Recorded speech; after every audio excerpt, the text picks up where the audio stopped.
La police a appelé, votre fille est venue en courant ici, nous suppliant d'arrêter son père. Je me suis précipité au poste et l'ai trouvée enveloppée dans une couverture. Maman, je leur ai donné ce que j'ai trouvé dans la chambre de papa, murmura-t-elle. Quand le détective m'a montré les preuves, je suis tombé à genoux. Avant de commencer l'histoire, n'oubliez pas de laisser un like et de vous abonner à la chaîne pour voir plus d'histoires comme celle-ci. La maison individuelle blanche donnant sur Maple Street, dans la banlieue de l'Ohio, baignait dans la lumière du soleil d'un après-midi d'automne. Les décorations de citrouilles devant l'entrée annonçaient l'approche de la saison d'Halloween. Rachel Harrison, qui habitait dans cette maison, rentra de la pharmacie et commença à se préparer pour aller chercher sa fille Sophia. Comme à son habitude, pour Rachel, cette routine paisible de l'après-midi était plus précieuse que tout. Son mari David rentrait du département informatique vers 18 h. Avant cela, elle allait chercher Sophia, âgée de 8 ans, à l'école et préparait le dîner.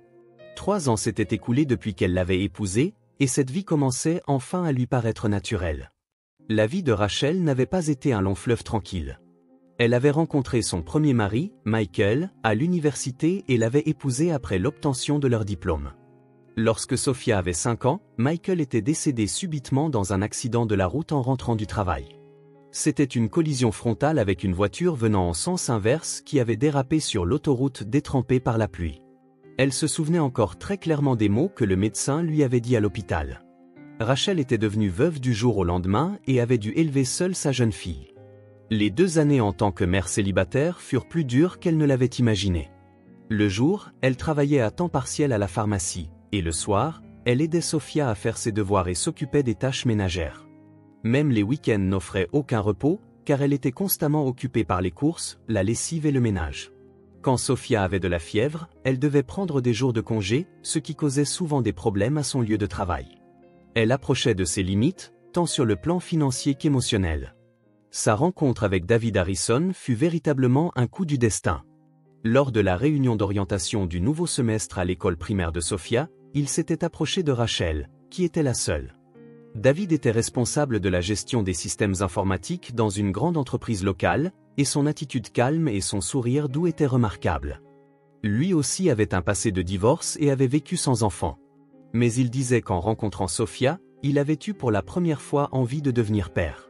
« Je veux vous protéger, toi et ta fille. » Les mots que David avait prononcés lors de sa demande en mariage avaient profondément touché le cœur de Rachel. Pour elle, qui avait oublié comment compter sur quelqu'un depuis la perte de Michael, ces mots furent une véritable délivrance. Sophia accepta également son nouveau père et se mit à l'appeler affectueusement « Papa David ». Le mariage eut lieu dans une petite église, en présence uniquement des parents des 2 familles et de quelques amis très proches. La mère de David, Margaret, accueillit chaleureusement Rachel et Sophia comme de vrais membres de sa famille. L'image de Margaret les étreignant en disant, les larmes aux yeux, « J'ai enfin une vraie fille et une vraie petite fille », devint un souvenir inoubliable pour Rachel. La nouvelle vie de famille commença sans heurts. David était très responsable et aidait à tout planifier, des finances du ménage au partage des tâches domestiques. Il comprenait le travail à temps partiel de Rachel et participait toujours aux événements scolaires de Sophia.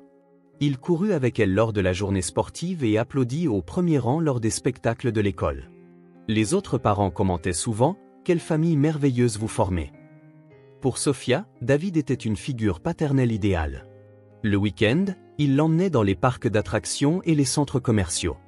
Et pour son anniversaire, il lui achetait des cadeaux coûteux qui semblaient démesurés pour son âge. Des poupées aux jeux électroniques en passant par les vêtements, il lui offrait tout ce que Sophia désirait.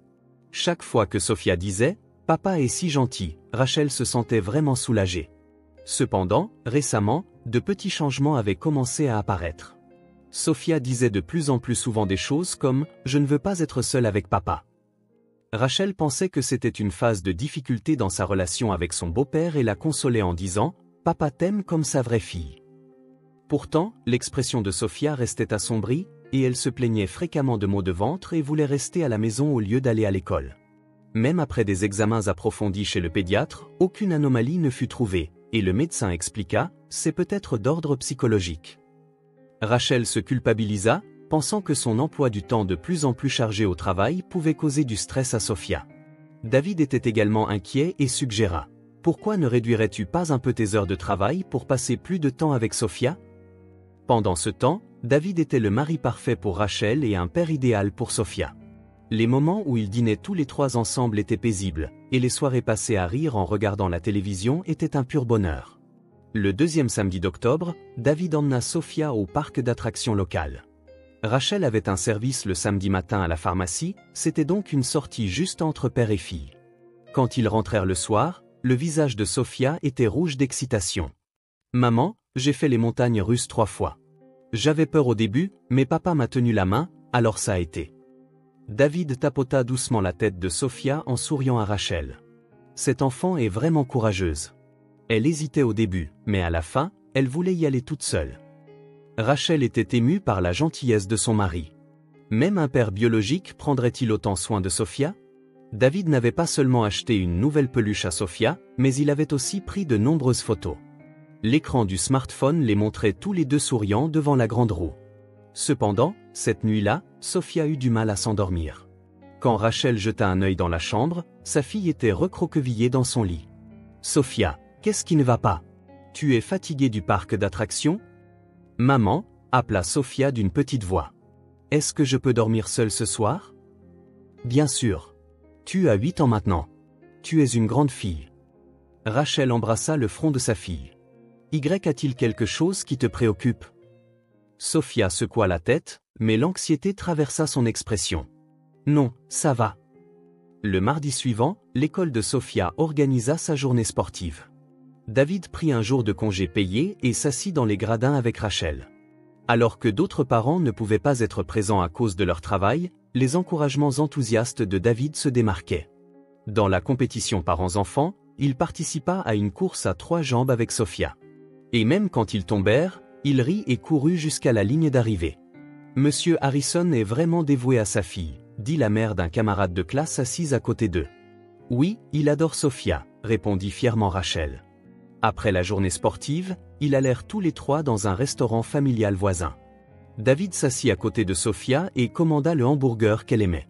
Pendant le repas, il écouta attentivement les histoires de Sophia et fit occasionnellement des blagues qui la firent rire. Rachel souhaitait que cette scène puisse durer éternellement. Cependant, en rentrant à la maison, le comportement de Sophia changea légèrement. Quand David alla prendre une douche, sa fille ne quitta pas le côté de Rachel. « Maman, on ira faire du shopping ensemble samedi prochain? » Bien sûr. Mais ne serait-ce pas plus amusant si papa venait aussi? Sophia secoua la tête. Juste nous deux, ce serait mieux. C'est une sortie shopping entre filles. Rachel sourit en caressant la tête de Sophia. Je comprends. Faisons un moment spécial mère-fille. Au cours des semaines suivantes, les problèmes de santé de Sophia devinrent plus fréquents. Le lundi matin, elle dit « J'ai mal au ventre » et resta à la maison. Et le mercredi, elle se plaignit d'un mal de tête. Rachel s'inquiéta et consulta le pédiatre de Sophia. Mais même après des examens détaillés, aucune anomalie ne fut trouvée. Madame Harrison, y a-t-il eu des changements environnementaux récemment? Un déménagement, des changements dans la structure familiale, des problèmes à l'école? Demanda doucement la doctoresse d'âge mûr. Pas particulièrement. Si je devais dire quelque chose, peut-être que mon travail est devenu un peu plus chargé. Mais mon mari est très coopératif et s'occupe bien de Sophia. Le médecin hocha la tête en regardant le dossier. Il est courant que le stress psychologique se manifeste par des symptômes physiques. Essayez de prendre le temps de parler tranquillement avec votre enfant. Ce soir-là, Rachel s'assit avec Sophia dans le salon et écouta les histoires de sa fille. Cependant, si Sophia parlait normalement des événements scolaires et de ses amis, elle ne donnait que des réponses vagues sur la vie à la maison. « Le temps que tu passes avec papa est amusant ?» Quand Rachel demanda directement, Sophia réfléchit un instant avant de répondre. « Oui, mais parfois… » « Parfois quoi ? » ?»« Ce n'est rien. Papa est gentil. » Sophia changea rapidement de sujet. « Maman, je crois que je peux aller à l'école demain. » Alors que novembre approchait, le 9e anniversaire de Sophia arrivait. David se préparait depuis des semaines, réservant un coûteux ensemble de poupées au magasin de jouets voisins. Quand Rachel s'inquiéta que ce soit un peu trop cher, il rit et répondit « Je veux offrir le meilleur à Sophia. C'est une enfant spéciale. » La veille de son anniversaire, David rentra tôt du travail et installa des décorations surprises dans le salon. Des ballons colorés et une bannière, « Joyeux anniversaire, Sophia » ornaient la pièce.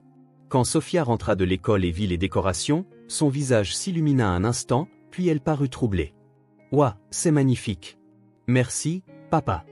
Il y a une surprise encore plus merveilleuse pour demain. David essaya de soulever Sophia, mais sa fille se déroba. Je suis fatigué. Je peux aller dans ma chambre? Rachel s'inquiéta du comportement de sa fille. Sophia, qu'est-ce qui ne va pas? Papa a préparé tout ça pour toi. Non, je suis contente. J'ai juste des devoirs à faire. Sophia se précipita vers sa chambre au 2e étage. Cette nuit-là, quand Rachel alla voir Sophia dans sa chambre, sa fille était assise, cachée au fond du placard. Sophia, qu'est-ce que tu fais là-dedans? Je m'entraîne à cache-cache, força Sophia un sourire. On y jouera peut-être avec tout le monde à la fête demain. Rachel serra sa fille dans ses bras. Tu vas bientôt avoir 9 ans. Tu as tellement grandi. Maman, murmura doucement Sophia en enroulant ses bras autour du cou de sa mère. Tu resteras toujours avec moi? Bien sûr. Je ne vais nulle part. Le lendemain, Rachel travaillait au comptoir de la pharmacie, vérifiant des ordonnances. Le magasin était relativement calme après 14 heures, avec seulement des habitués âgés venant chercher leurs médicaments pour la tension. Quand son téléphone portable sonna, Rachel regarda l'écran affichant « Police de l'État de l'Ohio » et douta un instant de ses yeux. « Allô? Est-ce que je parle à Rachel Harrison? » « Oui, c'est moi. Ici le sergent Johnson de la police de l'État de l'Ohio. Je vous appelle au sujet de votre fille Sophia. » Le cœur de Rachel se mit à battre violemment.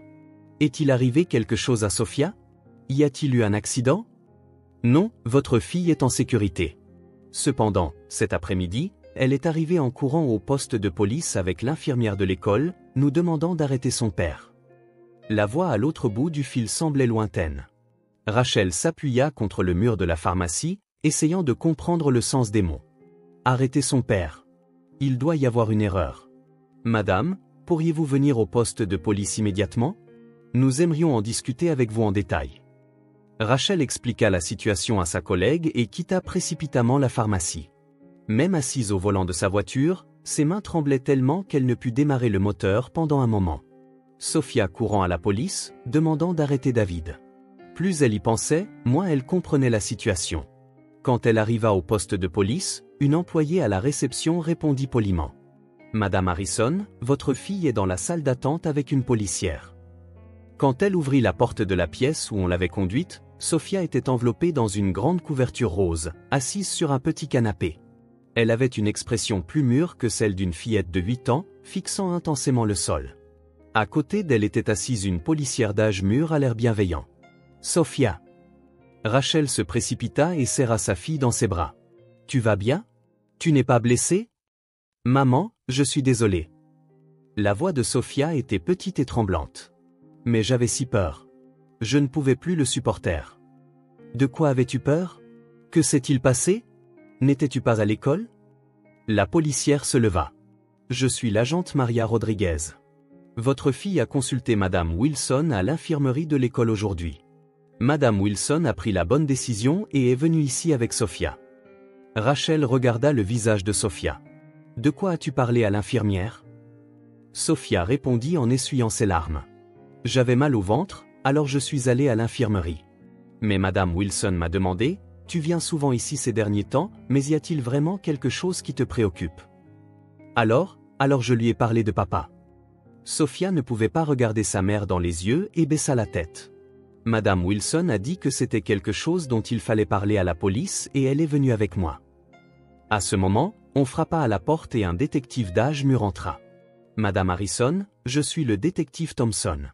Veuillez nous accorder un peu de temps pour entendre votre histoire en détail. » Rachel laissa Sophia avec la policière et fut conduite dans une autre pièce. L'expression du détective était sérieuse. « Madame Harrison, ce que je vais vous montrer contient un contenu très choquant. Préparez-vous. » Le détective posa une enveloppe brune sur le bureau. « Votre fille a apporté ceci comme preuve avec l'infirmière de l'école. » La première chose sortie de l'enveloppe était un petit objet en plastique noir. C'est une microcaméra. Elle était cachée à l'intérieur d'une peluche dans la chambre de votre fille. Rachel sentit le sang quitter son visage. Une caméra dans la chambre de Sophia? Oui.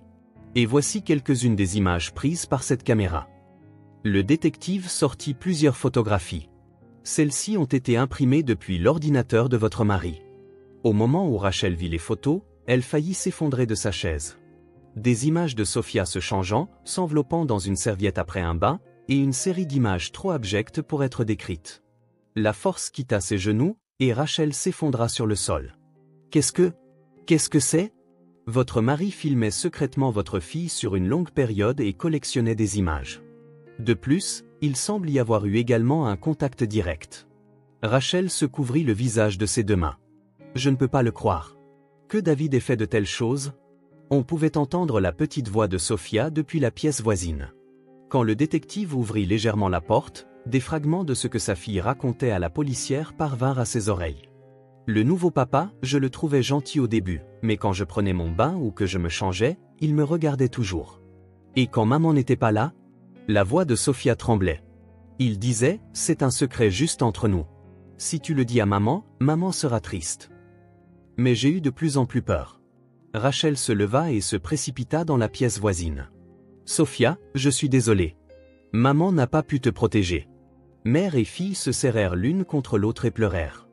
L'agente Rodriguez expliqua doucement, Madame Wilson travaille à l'infirmerie depuis de nombreuses années et a été formée pour reconnaître les signes de ces problèmes. Elle a remarqué les fréquentes plaintes de santé de Sophia et les changements dans sa façon de parler. Je n'ai rien remarqué, se blâma Rachel. Pendant que ma fille souffrait? Madame, ce n'est pas votre faute, dit doucement l'agente Rodriguez. Les agresseurs agissent avec ruse et isolent leurs victimes. Ce qui est important, c'est que Sophia a eu le courage de dire la vérité maintenant. Le détective Thompson revint. Madame Harrison, nous devons appréhender votre mari. Nous comprenons qu'il est actuellement au travail, mais veuillez attendre sans le contacter. À ce moment, l'entrée du poste de police devint bruyante. La voix de David résonna dans le couloir. Rachel, où es-tu? Que se passe-t-il?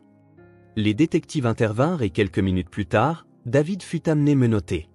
Il criait désespérément, Rachel, c'est un malentendu. J'aime Sophia comme ma vraie fille. Pour la première fois, Rachel éleva la voix contre son mari. Tais-toi. Que lui fait à ma fille? L'expression de David changea. Le masque de douceur qu'il avait porté jusqu'alors tomba, révélant des yeux froids et calculateurs. Tu ne comprendrais pas. Cet enfant est spécial. Seul moi comprends sa vraie valeur. En entendant ces mots, Rachel comprit tout. L'amour de David était un désir pervers, et il l'avait épousée pour se rapprocher de Sophia. Les 3 années où elle avait cru qu'il l'aimait n'étaient qu'un mensonge. Sophia se cacha derrière sa mère et dit d'une petite voix, « Maman, papa ne viendra plus, n'est-ce pas?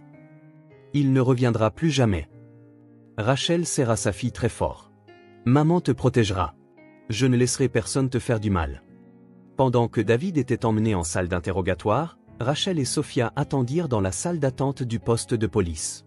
Sophia, recroquevillée sur les genoux de sa mère, laissait échapper de petits sanglots de temps en temps. Rachel caressait les cheveux de sa fille tout en luttant contre la colère et le blâme qui tourbillonnaient en elle. 30 minutes plus tard, le détective Thompson revint. Son expression était devenue encore plus grave. « Madame Harrison, je suis désolé, mais nous avons découvert des faits supplémentaires. » Le détective s'assit face à Rachel. Après avoir examiné l'ordinateur et le smartphone de votre mari, cette affaire ne semble être que la partie émergée de l'iceberg. Que voulez-vous dire? David Harrison a causé des problèmes similaires dans d'autres États par le passé. Cependant, il a habilement caché son identité et a déménagé à plusieurs reprises, expliqua le détective en regardant des documents. Il ciblait intentionnellement les familles de mères célibataires. Le visage de Rachel perdit ses couleurs. Étions-nous aussi des cibles? Malheureusement, nous devons envisager cette possibilité. Il s'est approché de vous parce que Sophia était là. De plus, il avait apparemment fait des recherches à l'avance et savait que vous aviez touché l'argent de l'assurance de votre ancien mari et que votre famille était aisée. À ce moment, la porte de la salle d'attente s'ouvrit et Margaret entra, essoufflée. Son visage était pâle et elle serrait fermement un petit sac à main. Rachel, Sophia. Margaret se précipita vers elle. J'ai reçu un appel de la police. Je n'arrive pas à y croire. Rachel leva les yeux vers Margaret. Pendant ces 3 années, elle avait aimé Rachel et Sophia. Madame Margaret, je ne savais rien. Margaret s'agenouilla devant Sophia. Sophia, je suis tellement désolée. Grand-mère n'a pas pu arrêter son fils. Ses yeux débordaient de larmes. En fait, j'avais le vague pressentiment que quelque chose n'allait pas. L'intérêt de David pour les enfants était anormal, mais je n'aurais jamais imaginé qu'il faisait quelque chose comme ça. Le détective Thompson interrompit doucement. Madame Harrison, si cela ne vous dérange pas, pourriez-vous nous dire ce que vous aviez remarqué? Margaret commença à parler d'une voix tremblante. Mon fils n'était pas normal depuis son plus jeune âge. Adolescent, il y a eu un problème où il importunait les enfants du quartier, mais je pensais qu'il était guéri après avoir suivi une thérapie. Avez-vous remarqué autre chose? Après que David a épousé Rachel, il a changé. Il ne parlait que de Sophia et a commencé à prendre beaucoup de photos. Margaret se couvrit le visage. J'ai fermé les yeux. Je n'aurais jamais imaginé qu'il ferait ça à Sophia, que j'aimais comme ma petite fille. À ce moment, les cris de David se firent entendre depuis la salle d'interrogatoire. Appelez un avocat. Je n'ai rien fait de mal. J'ai juste aimé cet enfant. Sophia s'agrippa à sa mère. Maman, cette voix, elle me fait peur. Rachel demanda au détective en tenant sa fille, que va-t-il se passer maintenant? Le suspect David sera accusé de plusieurs crimes. Abus sexuels sur mineurs, voyeurisme, et nous enquêtons également sur des liens avec des incidents passés, expliqua le détective. Cependant, il faudra du temps avant le procès. Pendant ce temps, nous devons assurer votre sécurité. La sécurité? Il ne sera sûrement pas libéré? La possibilité d'une libération sous caution est extrêmement faible, mais nous émettrons une ordonnance de protection par précaution. De plus, Sophia aura besoin des soins d'un conseiller spécialisé. L'agente Rodriguez s'approcha. Madame Harrison, une assistante sociale des services de protection de l'enfance est arrivée. Discutons du soutien futur pour Sophia. Une femme d'une trentaine d'années apparut avec un sourire doux. Je suis Sarah Mitchell. Sophia, tu as été très courageuse. Grâce à ce que tu as fait aujourd'hui, tu es en sécurité maintenant. Sophia cacha timidement son visage. Vraiment? Papa ne viendra plus? Il ne viendra absolument plus. Je te le promets, répondit doucement Sarah. Et il y a quelqu'un à qui tu pourras parler de ce que tu ressens. Ils t'aideront à guérir les blessures de ton cœur. Au milieu de la confusion, Rachel dut prendre des décisions importantes. Où pouvons-nous vivre? Je ne peux plus retourner dans cette maison. Margaret se leva. Rachel, Sophia, s'il vous plaît, restez chez moi pour un temps. C'est une grande maison et elle n'a rien à voir avec David. Mais Madame Margaret, c'est votre fils? Je vous considère comme ma famille, dit Margaret en essuyant ses larmes. Je ne peux absolument pas pardonner ce que mon fils a fait. Mais vous, vous êtes ma vraie fille et ma vraie petite fille. À ce moment, un autre détective apparut avec des documents. Détective Thompson. Découverte importante. Qu'est-ce que c'est? Nous avons également trouvé des images sur l'ordinateur du suspect montrant d'autres victimes possibles. Il semble qu'il ait répété des crimes similaires dans au moins 3 États au cours des 10 dernières années. Rachel était abasourdie. Il y avait d'autres victimes. Le FBI se joindra également à l'enquête. David Harrison est un criminel en série. Margaret murmura d'une voix tremblante, le fils que j'ai mis au monde est devenu un tel monstre. Sarah Mitchell s'accroupit devant Sophia. Sophia, ce que tu as fait aujourd'hui pourrait t'aider à sauver d'autres enfants aussi. Tu as été très courageuse. Sophia hocha légèrement la tête. Madame Wilson m'a dit que parler à la police était la bonne chose à faire. C'est exact. Et à partir de maintenant, de nombreux adultes te protégeront. En soirée, les procédures au poste de police prirent fin. Rachel et Sophia allaient se rendre chez Margaret dans sa voiture. Dans la voiture, Margaret parla doucement. Rachel, je suis vraiment désolée pour ce que mon fils vous a fait subir. Madame Margaret, ce n'est pas votre faute, répondit Rachel. Vous avez été trompée, vous aussi. Mais j'aurais dû le remarquer plus tôt. En tant que mère, j'aurais dû voir l'anormalité de mon fils. Sophia dit d'une petite voix depuis la banquette arrière, Mamie est gentille. Mamie est de la vraie famille. Margaret sourit en pleurant. Merci, Sophia. Mamie te considère aussi comme de la vraie famille. Cette nuit-là, dans la chambre d'amis chez Margaret, Rachel et Sophia purent enfin dormir paisiblement. 6 mois plus tard, Rachel et Sophia prenaient leur petit déjeuner dans le salon de leur nouvel appartement. Par la fenêtre, on pouvait voir des pétales de cerisier danser en tombant, annonçant le début d'une nouvelle saison. Dans cette petite ville à l'autre bout de l'Ohio, elle reconstruisait tranquillement une nouvelle vie. Le procès de David s'était terminé 3 mois plus tôt, et il avait été reconnu coupable de plusieurs crimes. En plus d'une peine de 15 ans de prison, il serait surveillé à vie en tant que délinquant sexuel après sa libération. Grâce à l'enquête du FBI, d'anciennes victimes s'étaient également manifestées, révélant toute l'étendue de ces crimes. En assistant au procès, Rachel avait enfin pu tourner la page. Sophia voyait le docteur Peyton, un conseiller spécialisé, 2 fois par semaine. Les premiers mois, elle se réveillait souvent en pleurant et en criant au milieu de la nuit, mais maintenant, elle pouvait jouer normalement avec ses amis à l'école. La résilience de sa fille de 9 ans était une lueur d'espoir pour Rachel. « Maman, aujourd'hui c'est samedi, alors mamie vient, n'est-ce pas ?» demanda Sophia en mangeant ses céréales. « C'est exact. Nous irons faire les magasins ensemble et choisir une nouvelle robe. » Rachel sourit. Margaret conduisait 2 heures chaque week-end pour les voir.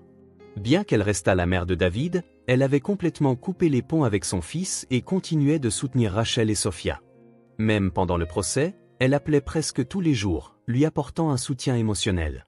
Vers 10 heures du matin, Margaret arriva.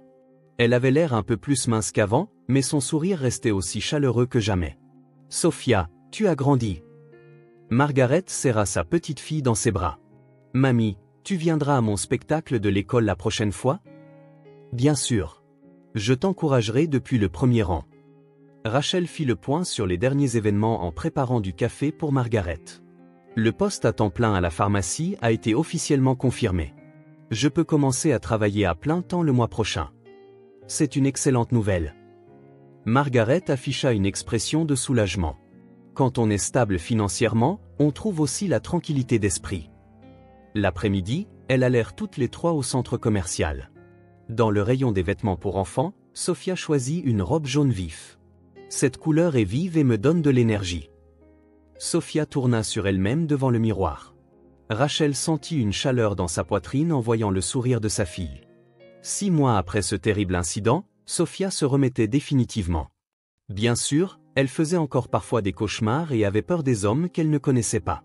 Cependant, entourée d'adultes de confiance, elle retrouvait progressivement sa joie de vivre naturelle. Le soir, avant que Margaret ne rentre, elles s'assirent toutes les 3 sur le petit balcon de l'appartement. Sophia tenait sa nouvelle peluche tout en posant sa tête sur les genoux de sa grand-mère. « Rachel, » dit doucement Margaret. « Je suis vraiment heureuse de vous avoir rencontré. Même si des choses terribles sont arrivées à cause de mon fils, vous êtes une vraie famille pour moi. » « Nous ressentons la même chose, » répondit Rachel. « Vous nous avez appris que les liens du sang ne suffisent pas à faire une famille. » Le dimanche suivant, Rachel et Sophia rendirent visite à Madame Wilson à l'infirmerie de l'école. Elle prenait encore régulièrement des nouvelles de Sophia. « Sophia, tu as l'air en pleine forme. » Madame Wilson les accueillit avec un sourire. « Comment ça se passe à l'école ? » « C'est amusant. Je me suis fait beaucoup d'amis, » répondit timidement Sophia. « Merci d'avoir eu le courage de dire la vérité cette fois-là, » dit doucement Madame Wilson. « Grâce à toi, d'autres enfants ont été protégés aussi. » Rachel s'inclina profondément. « Merci beaucoup. Si ce n'était pas pour vous, je n'ai fait que mon travail, qui est de protéger les enfants, » dit modestement Madame Wilson. Ce qui est important, c'est que Sophia a eu le courage de dire la vérité. Sur le chemin du retour, Sophia dit en tenant la main de sa mère, « Maman, on est une petite famille, mais c'est une vraie famille, n'est-ce pas ?» Rachel s'arrêta et serra sa fille dans ses bras. « C'est exact. Nous sommes une vraie famille, unis par des liens spéciaux que personne ne peut briser. » Sous le ciel couleur de couchant, la mère et la fille marchaient main dans la main. Les blessures du passé ne guériront peut-être jamais complètement. Cependant, elles savaient toutes les deux que les liens basés sur un amour et une confiance véritable pouvaient surmonter n'importe quelle difficulté. Leur nouvelle vie ne faisait que commencer. Mais c'était aussi le premier pas vers un lendemain plein d'espoir.